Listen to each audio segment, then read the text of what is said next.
Welcome to the TruthLover webinar and podcast, Empowering Enlightened Humanity. This is a presentation by Love and Truth Party.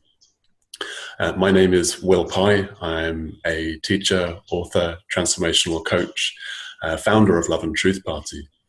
Love and Truth Party is a self-organizing, self-replicating community and movement of love and awakening, a wisdom school facilitating and celebrating the true nature of the human being. We exist to empower the deep realization and integration of unitive consciousness of one human being and to inspire action in the world from this place as New Earth ninjas. We do so in the spirit of play, holding the paradox that all is well, even and including all collective crises, whilst simultaneously being moved to act, to lessen suffering and serve the creation of conscious culture and society. We have a website, loveandtruthparty.org, loveandtruthparty.org. On there you will find our love letters. One of our projects is to distribute 1 million love letters to the world to facilitate moments of connection and to ask people to pass it on, to pay it forward and create this, as I mentioned, this self-organizing, self-replicating ecosystem of love and awakening. And it's a great joy and pleasure to have my co-host Cheyenne with me today. Cheyenne is a homemaking badass, snack maker extraordinaire, tooth fairy, cook, maid, tutor, counselor, driver, gold star hugger, goddess workshop facilitator. I'm excited to see those coming into the world, and writer. She is currently finishing her first masterpiece, a children's book titled Ruby, the Banjo-Picking Blue-Footed Booby. I kid you not, that is the title of this extraordinary book. It's great to be with you, Cheyenne, and I understand you're going to introduce our esteemed guest today, Tim Freke. Yes, and Will forgot to mention he's the plant whisperer, too. That's right. I do talk to plants and animals. Yeah, that's true. Okay, Tim Freke is a pioneering philosopher and teacher of awakening. He is the author of 35 books translated into more than 15 languages, and in his latest books, Deep Awake and Soul Story, he offers a new approach to spirituality and a visionary new understanding of the nature of the cosmos. And he also plays a mean game of PlayStation FIFA football, has some beautiful acoustic guitar skills, and makes a kick-ass breakfast omelet. Tim Freke, ladies and gentlemen. Fantastic. What an introduction. Wonderful to have you here, Tim. Wonderful to be here. So we have a topic to guide us, and it's closely related with this extraordinary book. I really enjoyed hearing you chat in California recently. Of your 30 to 35 books, you've written so many, it's kind of almost lost count by the sounds of it. And you said that this latest book, Soul Story, is one of your favorite, perhaps the best that you've written yet. And a central theme of it is emergent spirituality. And it feels really exciting to explore this with you because this is very much on the leading edge of consciousness, of culture perhaps. So I'm interested to hear from you. What is emergent spirituality? What does that mean for you? The essential idea which is underlying this is that we can bring the perennial insights of spirituality together with the amazing insights of modern science by understanding the simple principle that everything that has form has evolved. Everything has come into existence through a process of evolution, or to use this word which is very popular in science at the moment, emergence. The word emergence just means that through this process, been going on for 13.8 billion years, there has been a constant emergence of novelty. So, at the beginning, there was hydrogen, and then that's evolved into everything. I mean, there's a wonderful line I love by the author and evolutionary thinker Brian Swim, who I'm a big fan of. And the way he puts it, which is lovely, is, what we've discovered is if you take hydrogen and leave it for long enough, it learns how to sing opera. And that's what we've seen. I mean, it's an incredible, what a vision of reality that is. That's what we've seen. You take hydrogen, leave it long enough, and it starts doing philosophy. And what that journey has been in that no one would dispute, no evolutionary thinker would dispute, is that that's been a journey from simple matter like hydrogen through to this experience you and I are having of psyche, of ideas, of a realm not made of matter, actually, which everyone experiences. And the word psyche is the Greek word for soul. So if we use the traditional spiritual word, we'd say it's gone from matter to soul, from that experience of something very simple into this non-material dimension. And how we see that development is crucial to whether we end up abandoning spirituality as something which is woo-woo and can never meet with this incredible development of modern science, or actually whether we can shift the perspective in science and shift the perspective in spirituality and bring the two together and create one beautiful, inspiring vision of what this process of 13.8 years of evolution really is.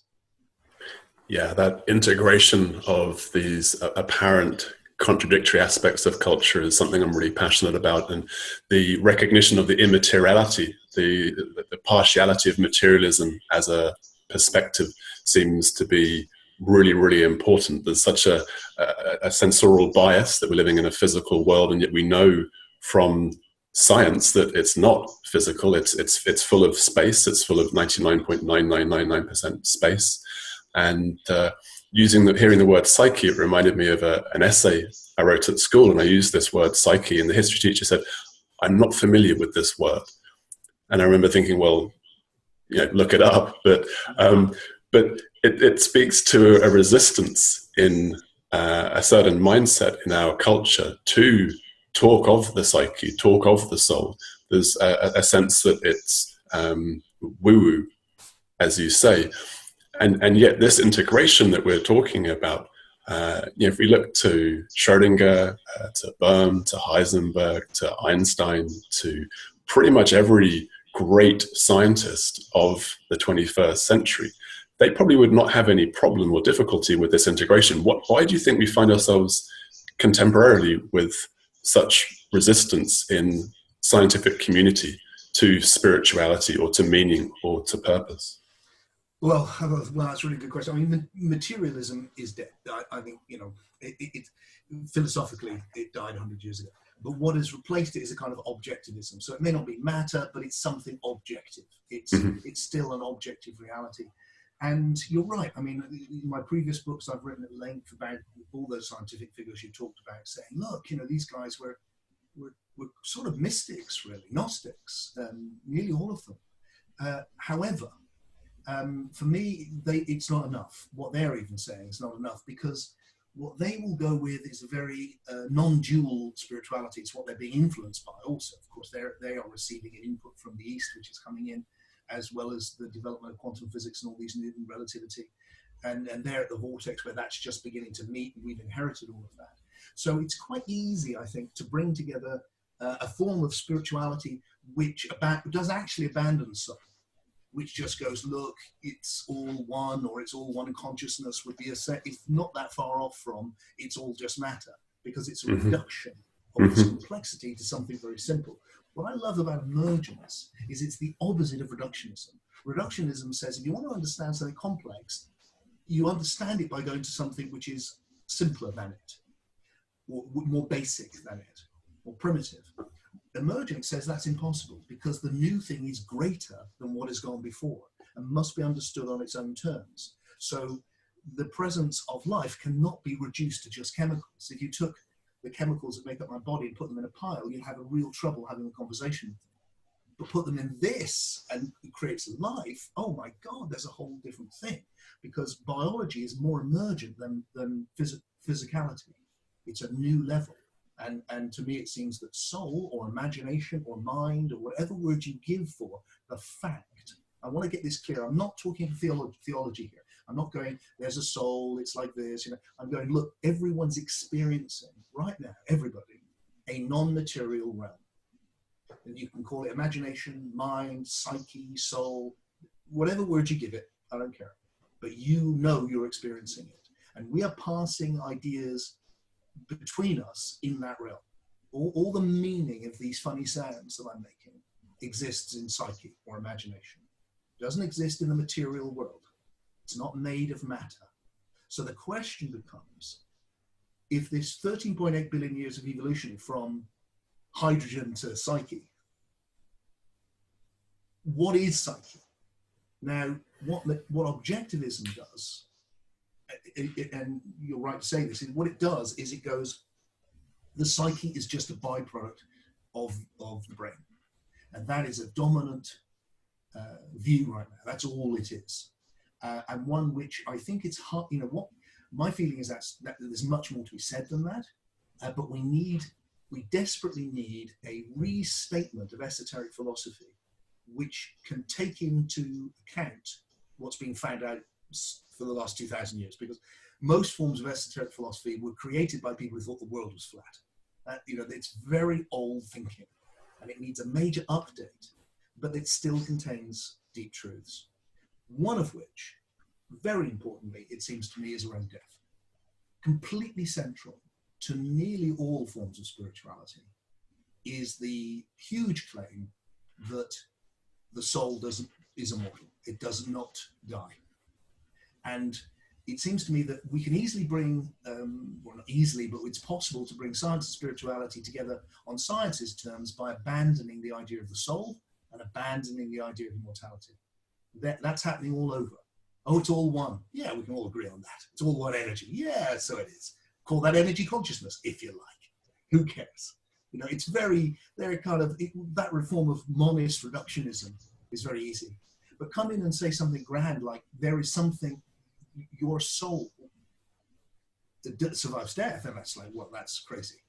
Now, my feeling is it's not crazy. So I want to be able to understand in a rational way why that's not crazy. And one of the things I think I can do, which at least frames the question properly, is that when I'm asking, does the soul survive death? What I'm really saying is, hey, Will, that experience we're having of a non-material realm right now, when this experience we're having of being a body in the world of the senses, when that stops, does that world of imagination carry on? And my view is that it does. And I think the testimonies of near-death experiences, for instance, and all through the centuries, points to the fact that soul, as spirituality has always claimed, is its own dimension. It has its own reality. The question then becomes, where does that come from? And this is where I want to move spirituality on, because the idea of spirituality is very much, look, that realm of soul, the place you go when you die, the place you visit when you take ayahuasca, or when you meditate, or when you go adventuring, when you make shamanic journeys, all that stuff which people like me have spent their lives doing. That realm pre-exists the cosmos, and we've fallen from it. So we need to get home. This is a big mistake. There's been a huge mess up. We need to get back to this pristine place where it's all okay. And my revision of that is to go, look, how about if everything has evolved, which means that realm of soul, where we survive death, that realm of soul, all of those things I've said, where we have meaning, has actually evolved, so that the process has gone from the evolution of the physical universe to the evolution of the huge variety of biology, of life forms, to the evolution of soul as a dimension, which is actually what we're experiencing, and a dimension in which life and death is no longer an issue. Life and death arise only in the biological sphere. They don't exist before, they don't exist after. And that we can start to understand all of the things that spirituality is concerned with: immortality, magic, meaning, story, the journey of the soul, all of the things which mark out our lives as evolving with the dimension of soul. I have a question. Sure. I loved the book, by the way. And you spoke a little bit in the book about magic, but how would you define magic? Okay, so this is where we go to right at the end of the book, and to me, the book is it's quite short actually, because it's like bang, bang, bang, bang. So I want to get across a vision, each one which you can really unpack a lot. So by magic, what I mean really is the way in which my life and everyone I know, actually, their lives have this quality, Carl Jung called the term synchronicity, that it's really that our lives are stories. And those stories involve much more than chance. So that we have constantly, you know, when I met my wife, it felt like it was magic. I mean, literally magical things happening. I could go into the huge synchronicities. We all got those stories. I just spent some time with some new friends telling stories, and nearly all of them were about, wow, that's incredible, really? And that, so our lives are stories. So one of the things which really intrigues me is the idea that we could say that what's happened over 13.8 billion years is that hydrogen has evolved into story, and that what we are on the soul level is stories, is a narrative, which is why the first thing we do with each other when we meet each other is go, how's the story? And, oh, this is happening for me. Oh, really? What's happening for you? Oh, it's really bad. Oh, it's really good. Because we're stories, because the nature of soul is narrative. And when you start seeing that, it's a bit like saying, well, my wife, God bless her, when she said, what does he do? He said, she mentioned the PS4. And that's my son's, which he's now grown and gone studying at Oxford. And so I just thought, well, I can use that without him. I don't have to be I don't have to have a kid here to justify playing on the PS4. What would happen if I do? Now, but so let's take that as an example. So the PS4 is there. It's got a physical base to it. And then there's all of the software. And then there's the story, the thing you're actually engaged with, like a film, same metaphor. And it feels like there's the physical world, there's the biological world, which is supporting it. But what it's supporting for us is story, actually. And that we need to stop seeing story as something which is where we tell this story about what reality is, and understand that story is actually the most emergent level of reality. It is a real thing. In fact, it's where reality has reached to. It's all been aiming to this place which fascinates us as human beings, which is the unfolding of a narrative, which is often includes being a magical experience full of things which feel like destiny or meant to be or magic or the way you can bring things about sometimes, all those kind of strange phenomena, not anomalies actually, but central to the experience of what it is to be alive. And this all recasts consciousness or mind or psyche or soul, not as a byproduct, an epiphenomenon of brain activity, but rather as something more profound, as something rather more extraordinary, something more mysterious. And I like the honoring of the narrative functioning or the meaning-making capacity. We can look at that as an emergent aspect of that emergent aspect. You know, if consciousness was the ground of all this, and this capacity we have in this moment to make meaning of this entire unfolding of consciousness. I mean, what an extraordinary miracle, what an extraordinary opportunity to tell a new story, to explore what it is to actually be human.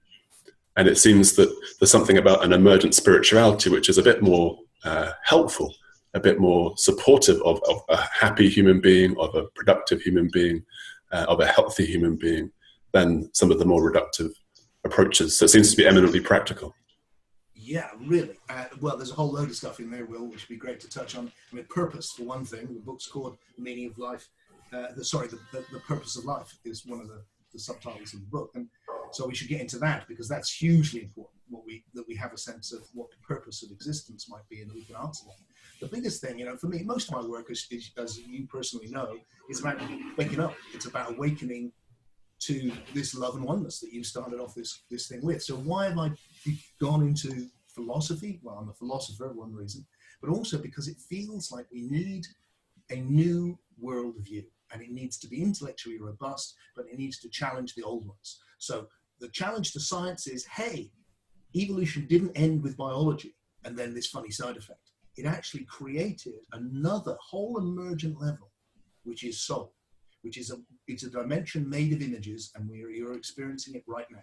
So images arose with sensuality, with the experience of biology and sensuality, And then once you've had the image of looking at the car, you now have, once you have the experience of the sensation, you can now have the image. And so you've created a world of images, and you can see that when you dream, you go off into that world, and when you listen to people's near-death experiences, it's like a collective dream. Now, I mentioned the one challenge to spirituality, which was to get rid of the idea of the fall. We haven't fallen from soul. Actually, soul's emerging. It's much more optimistic. Most spirituality is quite pessimistic. We've fallen from somewhere better. We have to get back. That's the overall message. This is an illusion. This is something we're trapped in. The soul it's been a mistake somewhere. The evolutionary emergent view is much more optimistic. It was, no, we're reaching always towards the more emergent. And it starts with the very simple, but it reaches the deeper. And the deepest we're heading towards is these deep levels of soul. But I want to challenge the idea that we can understand this as all existing in consciousness. Now, I've written myself lots of books saying, look, this is like a dream. Reality we're in is like a dream. And it is. But I think that reality being like a dream is actually emerged. I think you can see that consciousness has emerged. There's an evolution of ever more complex objectivity from hydrogen to my body. And there's an evolution of ever more complex subjectivity that goes alongside that. Mm-hmm. So you can see a very primitive subjectivity in hydrogen, where it's literally just aware of this electrochemical environment. That's its subjectivity. That's it. But that subjectivity will become the subjectivity of the plant, feeling like, oh, there's the sun. And it will become the subjectivity of animals going, I can see, I'm here. And it will become the subjectivity of you and I. Now, at some point, we can use the word consciousness, but it doesn't make much sense to me to put that on the ground. Because not until we reach consciousness does this dream reality, which transcends and includes the rest for us, does this dream reality emerge. And suddenly you get the birth of meaning and narrative and all the things that come with psyche, with soul, with this other dimension. And then the other thing maybe which is helpful, so much, I don't want to go off too long with each thought, but it is to get across the idea that what's evolving here, when I talk about objectively things evolving, is best understood now as information.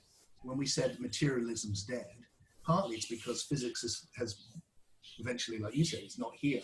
What's here is information, which we experience like this, as solid. But something else would experience it differently, a slug or a bat or a plant. This is how what the universe is made of objectively is information. It's information subjectively perceived. So once you get that, you can see, look, there's information on a physical level, which then becomes information on a biological level, which then becomes information on a soul level. So when we're looking at the relationship between the body and the soul, we're looking at information on different levels. And then the issue is not, are they linked? Because clearly they are right now. It's that, are they also separate? Are they also indivisible? And there's a huge fashion at the moment to hate duality. Because like duality bad, unity good, duality. So the mind-body duality, oh, that was Descartes and all those old philosophers. The problem is if you lose the mind-soul duality, which everyone experiences, everyone is experiencing that duality right now. If you can't tell the difference between your ideas and your sensations, you're in trouble. So everyone's experiencing that duality as a reality, but it's fashionable not to want it. But if you lose it, you lose immortality of the soul. Because if the body and the soul are the same thing, we know where the body's going. So if you lose that fundamental sense of a difference, so then it becomes, how can you understand that difference? And the thought I want to just leave this with is, if you go look objectively, you're talking about information on different levels, then you can use like a very simple analogy, like information right now on my computer and the same information on the cloud, for instance. One thing which is local and particular, that's like my body. One thing which is non-local. Have a look, your soul's not local, is it? It doesn't exist in space. You can't find it in space. It's on another level. Same information, but this can continue when this is not there. That's the point. And those sort of analogies, we've got informational analogies, can help us shape how we can understand soul, not as arising from biology, but no longer dependent on it. And I think this invites or offers, for me, funnily enough, a more true non-duality, a more true oneness that actually includes the experience of separation, but recognizes that it's a phenomenological experience on a level of information that's clearly relevant, clearly central to this unfolding. To me, you're exactly right. I mean, I coined this phrase years ago of being paralogical, with the idea of paradox. It's basically the yin yang. Look, the one, it appears as two constantly, and they're two and one at the same time. So body and soul are one and they're two at the same time. And it's important that they're also two, because that allows us to grasp how this experience we're having of imagination continues, how we can enter the shared dream when the body dies. And explore love. I mean, that's one of the key consequences of the apparent separation, is we get to relate and we get to play with each other and we get to experience this wonderful, wonderful reality called love. And that can be, of course, not just with our intimate partners, but with the world as a whole. So it seems that one of the emergent properties of consciousness, of the psyche, is to know itself, or to recognize itself, to see itself everywhere, to actually recognize that underlying essence is inherent in all this form as well. A very important idea for me, which is where the book's going really, is to deal with the experience which is my life has been dominated by, of spiritual awakening. One of the things which this philosophy allows me to do is actually understand what that is. Because I have this experience, so many of us do, waking up to this fundamental, formless oneness behind everything, and experience of that as love. This holding, what you said, this huge universal love. So what is that? And one of the ways that I think we can understand that with this evolutionary philosophy is to go, well, where's this all come from? Well, I don't think we can say much, actually, because we're just making it up. But one thing we can surely say is wherever the universe has come from, it's the potential for the universe. Mm-hmm. So you have this idea, which is, again, there in the ancient texts in a different way. And in quantum mechanics, with the notion of the potentiality. Yeah, exactly. Exactly right. So you can say, okay, there's a thing, let's call it spirit, essence, being, whatever the word you want to give it to. It's the potentiality. A primal potentiality is realizing itself through a process of evolutionary emergence. And it's doing it on ever deeper and deeper levels. So that spirit, if you will, is realizing itself as the universe in this emergent journey through to you and I having this conversation. And that's what it's doing objectively.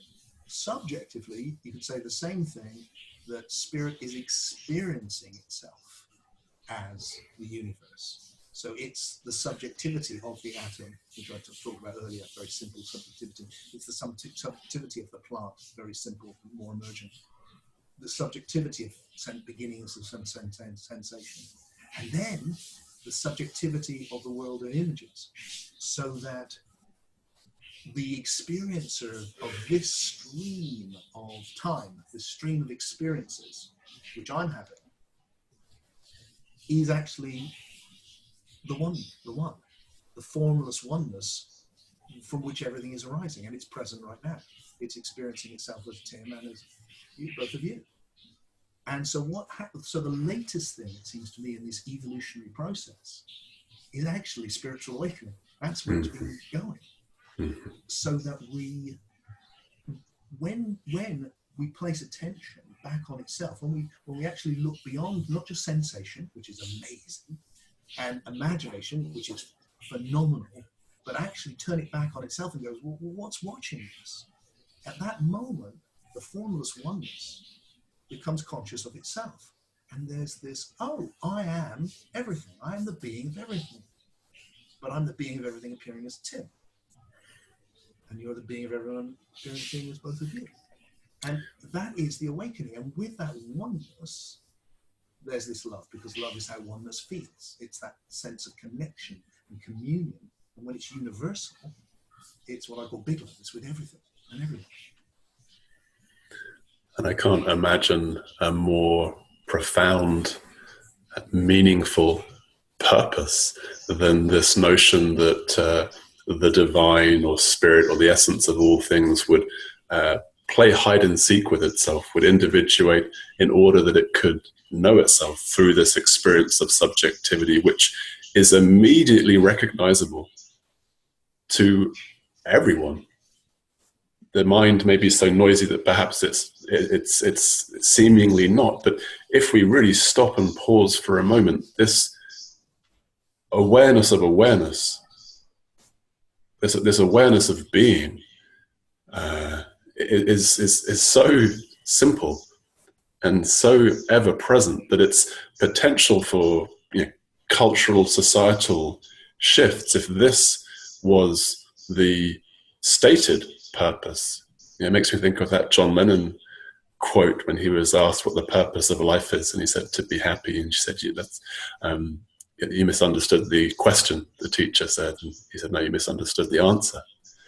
That if that were the, hopefully I haven't misquoted John there, although it's a story he told about what he said to a teacher at school, so who knows how accurate that is. But what if we told our children that your purpose in being, our purpose in being, is to realize what we are, to know what we are, to evolve as consciousness, as conscious beings, to live consciously a story of our life. Like, if not to make money, not to avoid being a sinner, not to, but actually something rather more exquisite. That seems to be a story that would, a purpose and a stated meaning that would change everything if that became something of a dominant narrative. When I started work on this book, the first title I gave the book, actually, which got rejected, was just to call it The Meaning of Life. And one of the reasons that that didn't work was because that sounds ridiculous. No one knows the meaning of life. People who ask the question, you have to be an idiot. It's like, that's not serious. That's a Monty Python film. It's just yes. So how do we get to that? How do we get to the point where to ask the most important question you can possibly imagine is just ridiculous, and only there's something which no serious thinker would even contemplate bothering with. Mm-hmm. I mean, that's crazy. So what I like about this philosophy of emergent spirituality is it comes right back and goes, look, no. Let's use the word purpose, because that's kind of cleaner meaning perhaps, but does life have a purpose? Well, look, from what we've been saying so far, it's not that the universe has a purpose, it's that its purpose is inherent in its nature. Because its nature, what it is the realization of potentiality. It's happening now. This moment had never happened before. This is a new moment. Oh, and this one is a new moment. Oh, and this one again. Every single moment, it's realizing a unique new potentiality. And it's been doing that for 13.8 billion years. And every time it does it, it becomes more complex, it becomes richer, and it evolves.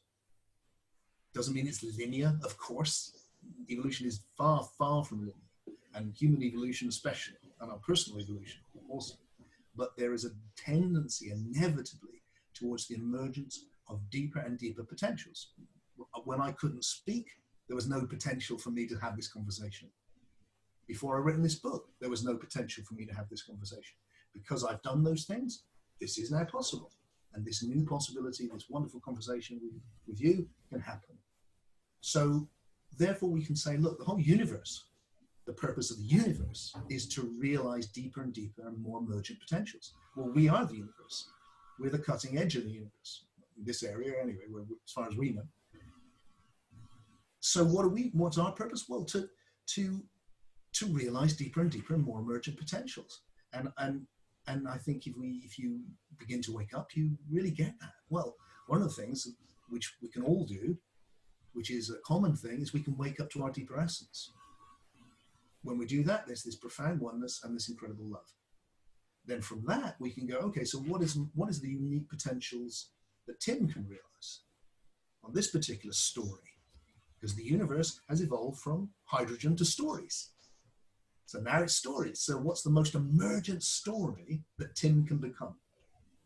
Well, is it, keep my head down, worry about money, do all that, well, ideally, you get that sort of practical stuff sorted enough to allow you to live a creative story and to take, to play with risk and to engage. And that story isn't going to just be about being happy, actually, John.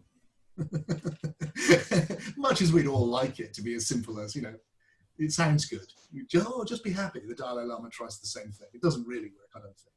It's much more than that. Because part of the evolutionary journey is actually hard. It involves suffering. It involves challenge. It involves, things I know have faced. That it is much richer than that. But through it, one hell of a story emerges, and we bring the deeper things into life. Because this thing didn't start with love. It started with hydrogen. It's ending with love. That's where it's arrived at.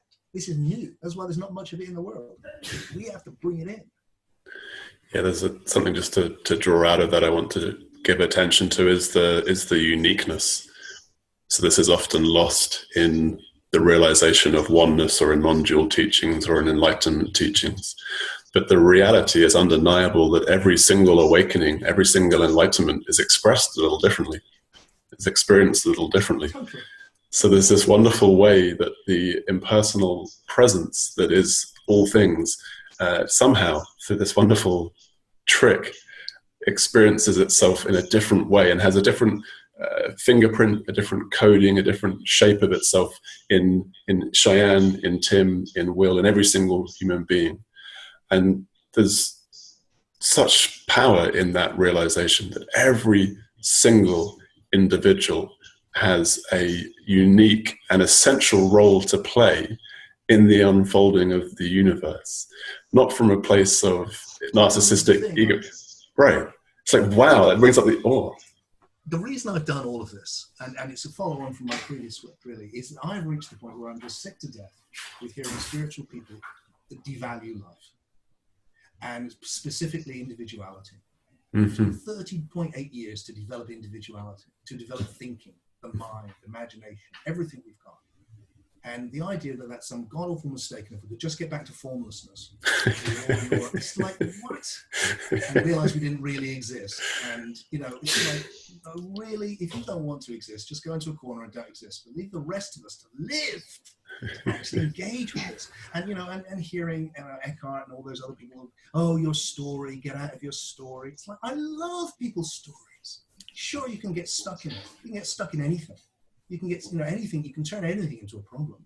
The mind can be an awful problem. Of course it can, but it's beautiful, actually. And stories, I love hearing.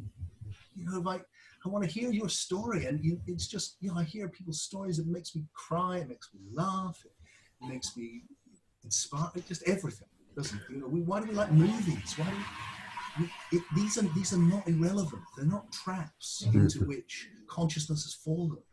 They're things which reality has emerged as, which we just need to not stop. We just need to go further.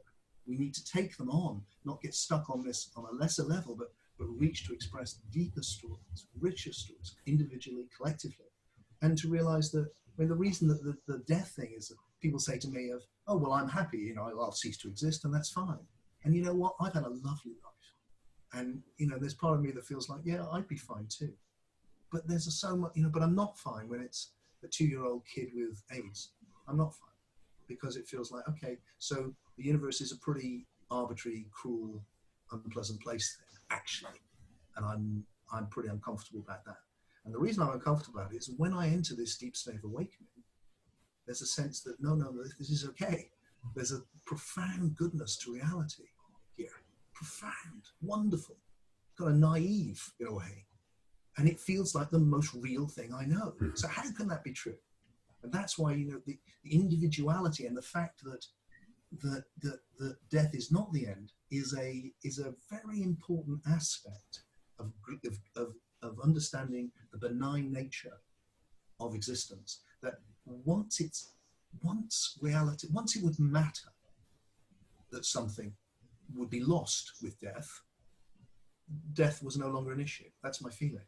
It's like that's the benign nature of the universe, is it cannot help but move into that place where once it's evolved into something which needs to continue, once the individuality, here's what I'm trying to say.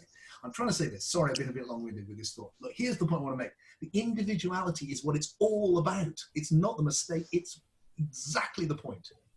Hydrogen atoms, two of them together. Can you tell the difference? Not really. You and me, yeah. On our bodies, yeah, a bit, but you know, hey, we're both bald, you know, we both got eyes, we both got ears, noses.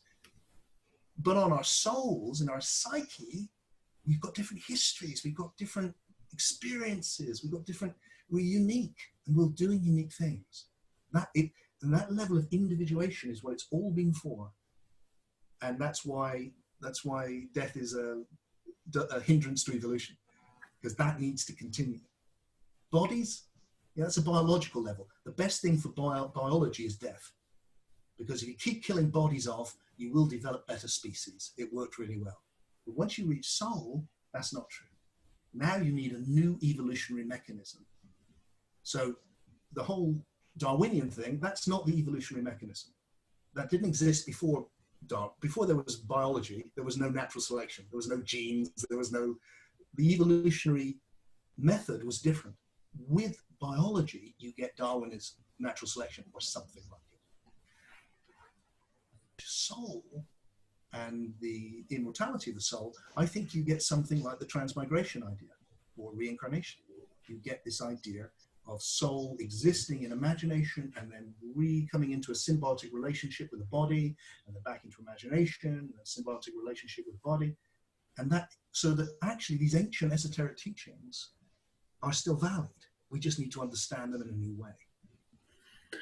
And this seems to be one of the most exciting things we can be involved on the planet right now, is to be consciously selecting, refining, exploring a new story for humanity. The just a story idea is, of course, itself just a story, so it kind of defeats itself in its own saying. And we can see how our fundamental views of what this world is informs, in a very literal way, how reality unfolds. And so the recognition that this is a benign place, that there is actually somehow amidst the madness and the chaos and the inexplicable sufferings and intensities and 2-year-olds with AIDS and so on, there is actually a deeper truth of all is wellness, of the presence of love, of a loving intelligence that's essential to this unfolding, not as a theology, but as a realization, as a knowing.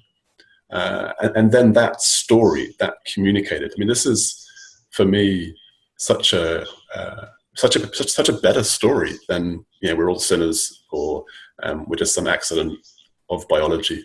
So it seems, again, just to point us back to this capacity for emergent spirituality to bring service to human culture, to human society, as we wake up to our very interesting position upon the planet right now. I agree completely. And part of where I ended up with this new philosophy was wanting to revisit also this idea of God, of what I ended up calling transcendent spirit. The word God is a difficult word, I know, for some people, and rightly so, because a lot of these old esoteric ideas have fallen into disrepute, and quite rightly. So we've talked a lot about soul and the idea of the soul, there being an immortal soul, and that falling into disrepute and seeming like something illogical or woo-woo, and yet actually I've been suggesting not at all. We can understand it completely as an evolutionary reality.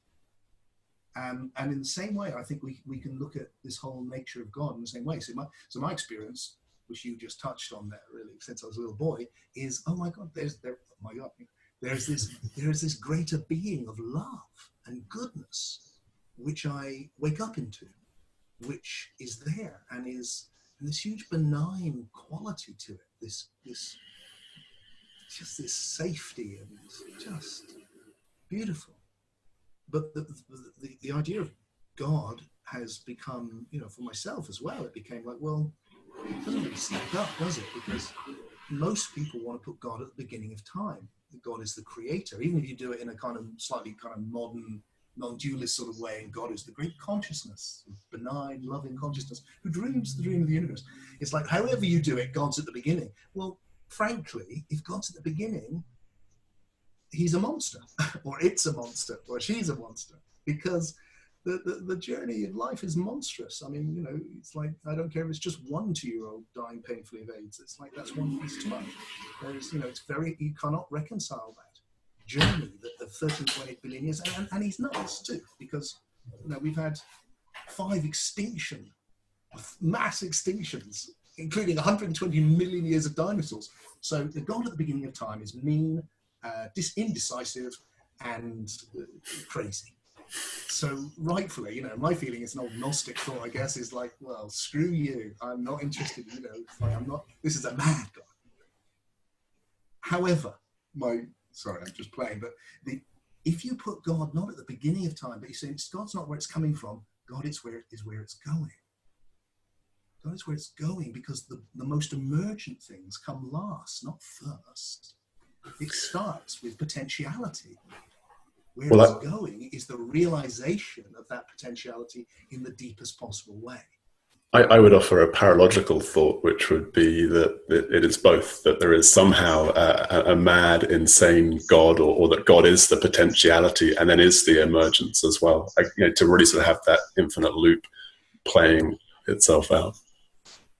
And my feeling is, look, the only thing we can justifiably, there's more actually we could say about that. But like I said earlier, the one thing we can say is it's come from potentiality. And we can also say that it's been realizing potentiality on deeper and deeper levels. And we can say that has led to new things. Matter was a new thing. Water happened once for the first time. And hydrogen and oxygen came together for the first time, water. Life happened for the first time. Sentience happened for the first time. Soul or psyche happened for the first time. And also, awakening. So spirit conscious of itself through the soul happened for the first time. And then again, and again, and again, and again. And just as what started off as individual single cells came into a community of cells and formed my body, my question, my intuition is, I feel that when we wake up, when a soul wakes up to its fundamental oneness with all being, we enter a communion of souls. And that communion of souls, like the communion of cells make my body, that communion of souls is creating this transcendent spirit. From primal spirit, potentially formless potentiality, to transcendent spirit, which is marked by what? Unity consciousness. What does that feel like? Love. It is literally the emergence of a being of love.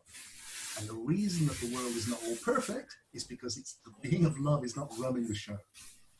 The being of love is arising from, a bit like, look, you're arising from biology. You're this other thing. You're not running it a bit. You can influence a bit, but only a bit. And in the same way that this being of love is arising from the cosmos, it's the fruit of the whole evolutionary journey. But it's not running the show. But it's having an effect.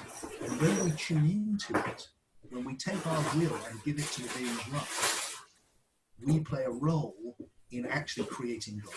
We are creating that transcendent being. That's one of the great places that we can unfold. Well, this is the essential pointing to of Love and Truth Party, is that in our individual awakening into that communion of souls, we're contributing in a very real, material, informational way to the emergence of something more than what has been. And so this inner personal work, in fact, is not personal and not inner only, but rather is a contribution to the whole as well. Cheyenne, I want to ensure you've had the opportunity to share any comments or ask all the questions, or at least one or two more of the questions that you want. You guys had a beautiful fucking flow. I didn't want to interrupt that shit. The foul-mouthed fairy godmother is... I do have an observation of, in the book you talked about love light, which you kind of addressed a little bit with going into that light, or some people have that experience with near-death experiences. And I like what you point to with that not being like the goal, like not trying to attain that space. For me personally, the experiences that I've had with it, it feels almost like a cosmic shower. Like when I've entered that space, it's like something's being cleansed, but I'm getting pushed back out again. And I want to be pushed back out again. So I just feel like you pointed to that a little bit, and I really appreciate how you framed it. Like it made it make more sense to me a little bit, actually.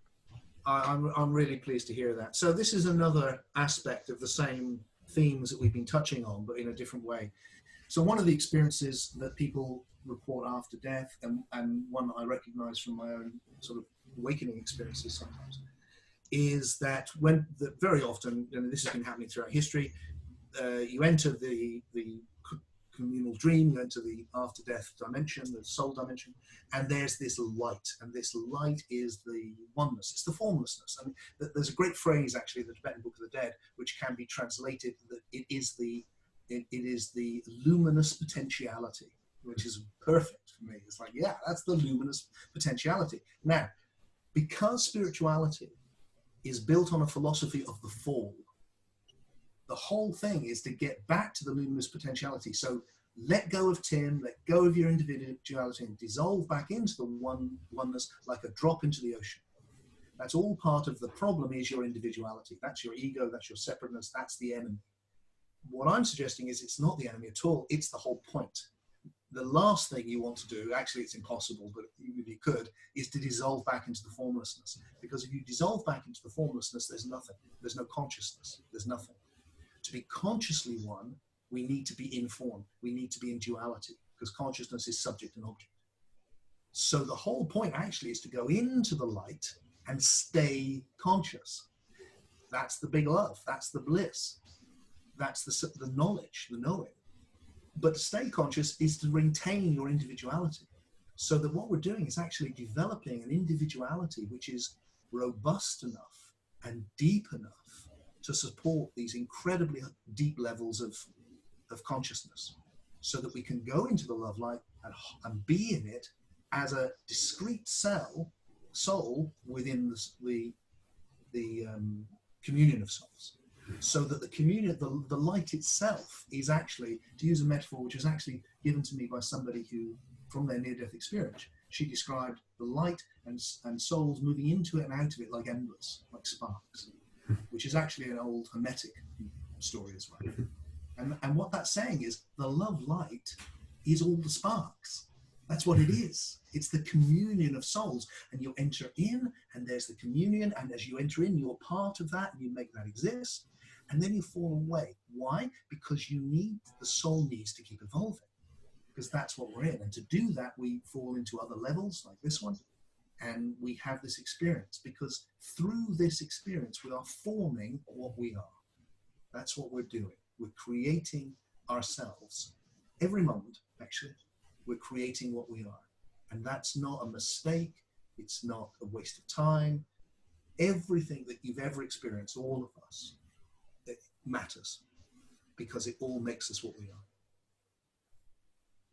are. Oh. That's beautiful. It is beautiful, isn't it? It is beautiful. And you know, I mean, I think I make this confession in the book, but I'll make it to you, because Will, I know, knows this. You may not, but you know, the foundation for me, which we haven't talked about, is mystery, is not knowing. One of my previous books, not very long ago, is called The Mystery Experience, because this is what we're in, is a breathtaking mystery. And the waking up is of that mystery. It's the formless. It has no form. It's not anything. It's just is. But we need the best story we can tell about the nature of life. So what this philosophy has really been generated by is a desire to tell a coherent, robust, intellectually story which can intellectually engage with science to justify and hold up some almost childlike intuitions which emerge for me in the deep awake state. When I enter the deep awake state, there's these very simple, naive certainties, and I need to know how they can be right because I'm convinced they are for myself. So if I had to put it into simple words, I'd say, like, really the thing I know, which underlies all these big ideas, is that fundamentally life is good. Mm-hmm. Death is safe. Mm-hmm. What really matters is love. And this story, I hope, can hold that up and go, that sounds childlike, but actually it's the deepest statement of the most emergent truth. Beautifully put. The universe is friendly and ultimately there's nothing to fear. Yeah. I want to ensure that our viewers and listeners, well, our listeners, I guess they can hear this as well, are aware that Soul Story is available now. If you've read all of Tim's 35 books, then you can make the assessment as to whether it is the best that he's written. Certainly in my experience of the few that I've read, it's an excellent book, and I really appreciate the book, and I appreciate your time to join us. And we could explore this for hours and hours and still not touch the edges. So I really appreciate the power and the precision of your words, because it's allowed us to dive pretty deep in a short period of time. It's been a real delight. I knew it would be. Yeah, Tim, it's always a joy to chat with you. Cheyenne, is there anything that you want to close up with before I outro us around Love and Truth Party? Yeah, I like to ask one silly question too. Hey, Tim, what's your favorite swear word?